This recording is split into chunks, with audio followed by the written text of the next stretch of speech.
souvent avant de le voir. Le cable car escalade les collines de San Francisco depuis près d'un siècle et demi, reliant le centre-ville à la mer. Les voitures sont tirées par un câble circulant en permanence sous la route, selon le principe de la remontée mécanique. Au poste de commande, le gripman, littéralement celui qui agrippe le câble.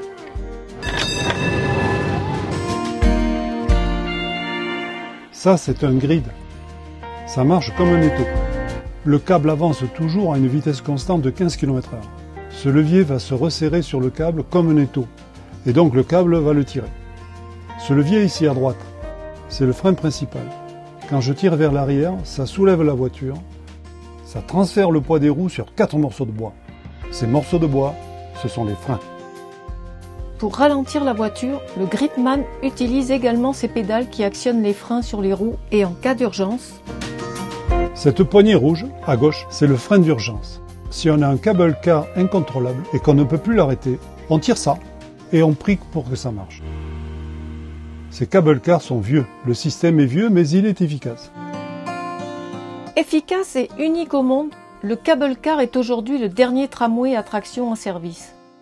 Il est devenu l'icône de la ville et l'une des attractions les plus prisées des touristes.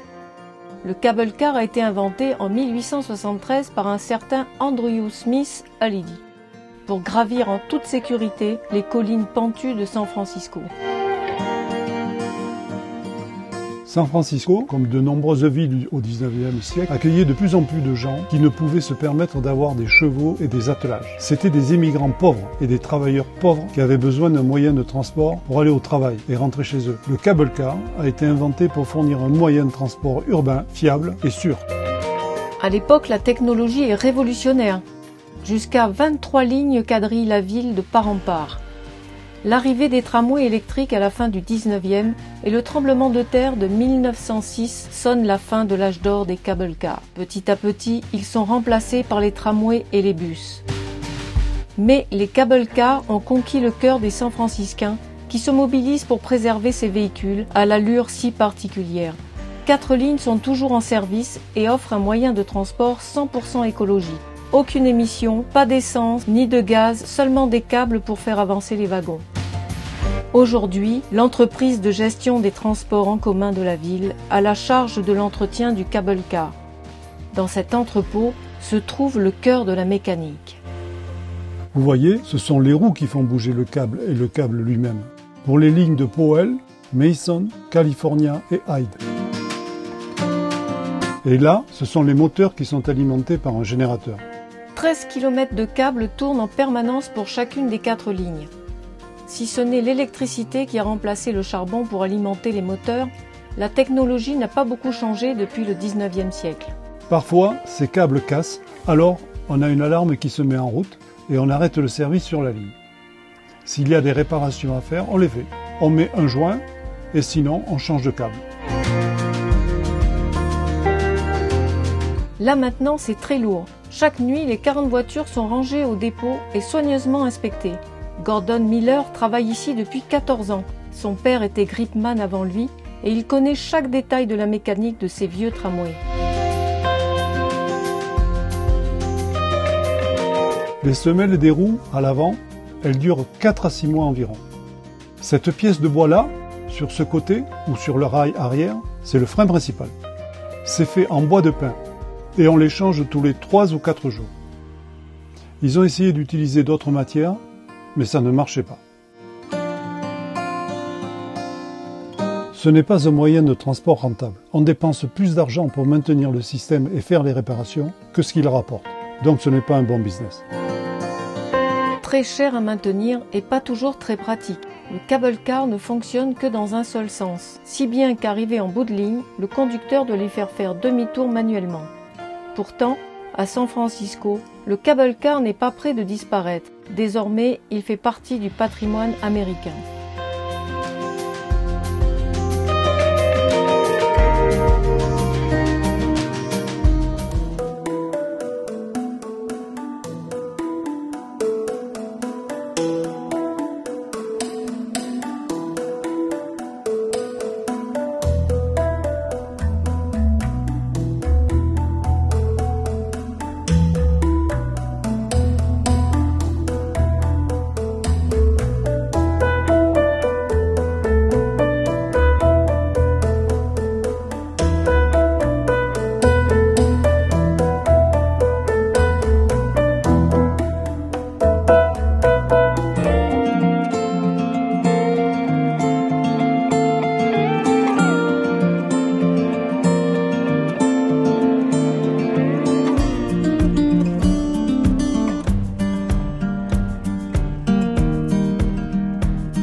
C'est une maison bleue, adossée à la colline. On y vient à pied, on ne frappe pas. Ceux qui vivent là ont jeté la clé. On se retrouve ensemble après des années de route et l'on vient s'asseoir autour du repas. Tout le monde est là à 5 heures du soir. Quand San Francisco s'embrume, quand San Francisco s'allume, San Francisco, où êtes-vous? Lisa et Luc, Sylvia, attendez-moi.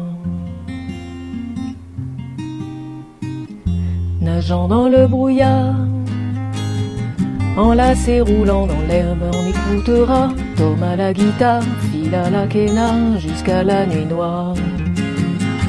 Un autre arrivera pour nous dire des nouvelles d'un qui reviendra dans 1 an ou 2, puisqu'il est heureux, on s'endormira. Quand San Francisco se lève, quand San Francisco se lève, San Francisco,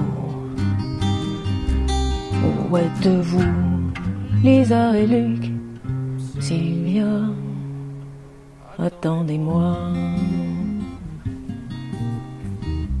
C'est une maison bleue, accrochée à ma mémoire. On vient à pied, ne frappe pas. Ceux qui vivent là ont jeté la clé.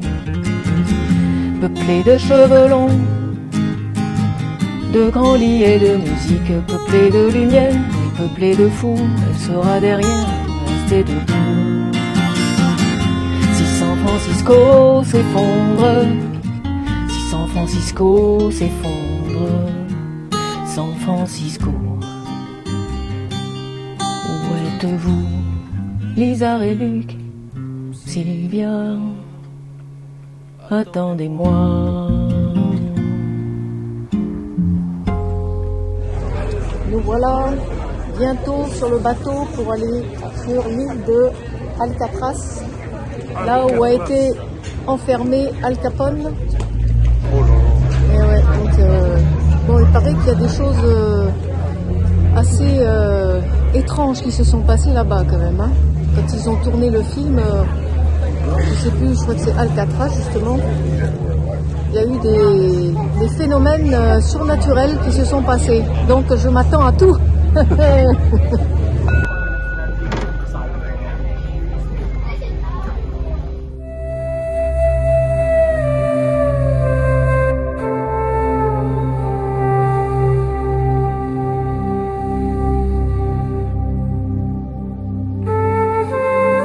En 1868, le bâtiment d'Alcatraz servait de prison militaire, puis il devint une prison fédérale de 1933 à 1963.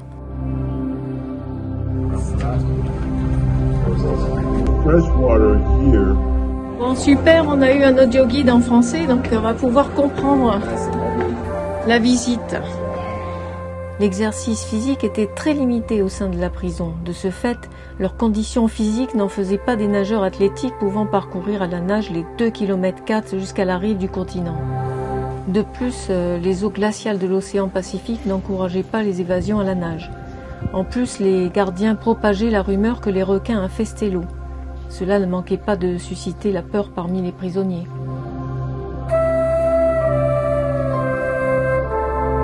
Officiellement, la prison a connu 14 évasions impliquant 36 prisonniers. Le Bureau fédéral des prisons rapporte que parmi ces évadés présumés, 23 auraient été arrêtés, 6 auraient été abattus, 2 se seraient noyés et 5 seraient portés disparus et supposés noyés.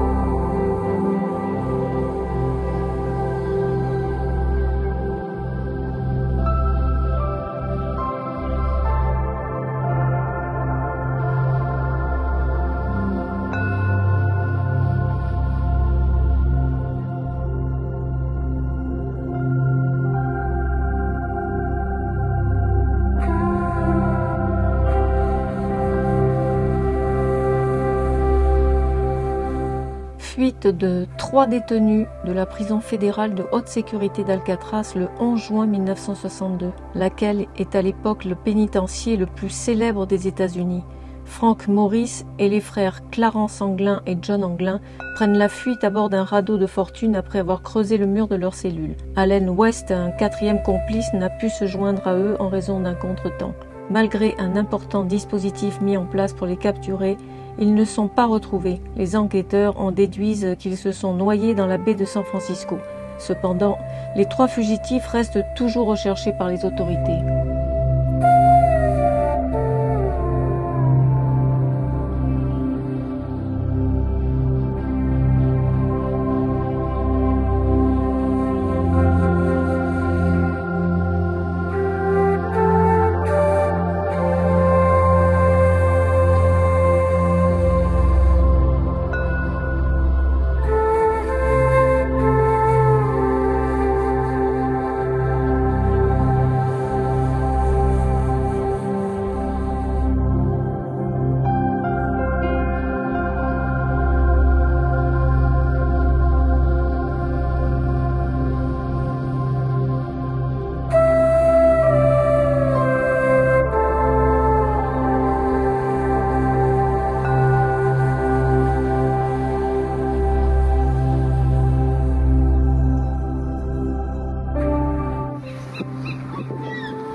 C'est année par année jusqu'à la fermeture d'Alcatraz.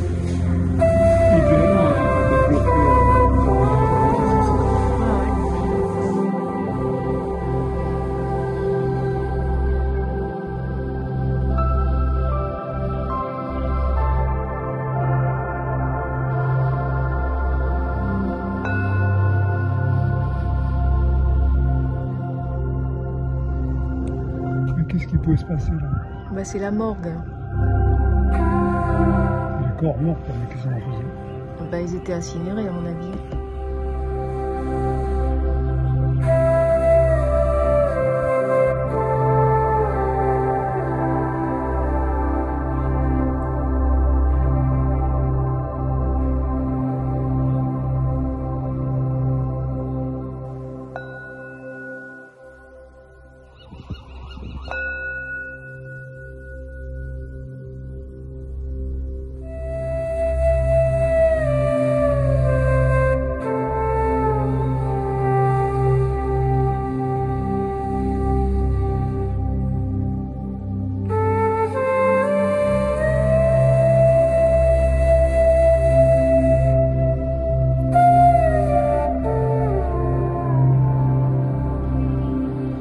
Comme 2 pauvres malheureux assis par terre. Il y a trop de monde sur le bateau. On a eu de la chance de pouvoir monter. Hein. Oh là là.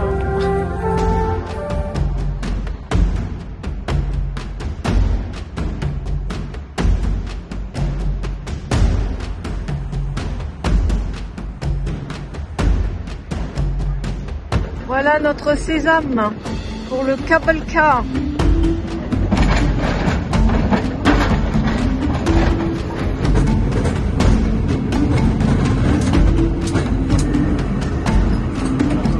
Allez, on va attaquer la côte.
Golden Gate Bridge est le symbole par excellence de San Francisco. Ce fameux pont suspendu franchissant le détroit du même nom fut conçu par l'architecte Irving Morrow et l'ingénieur Joseph Strauss. La construction débuta en janvier 1933 et l'inauguration eut lieu en grande pompe le 27 mai 1937.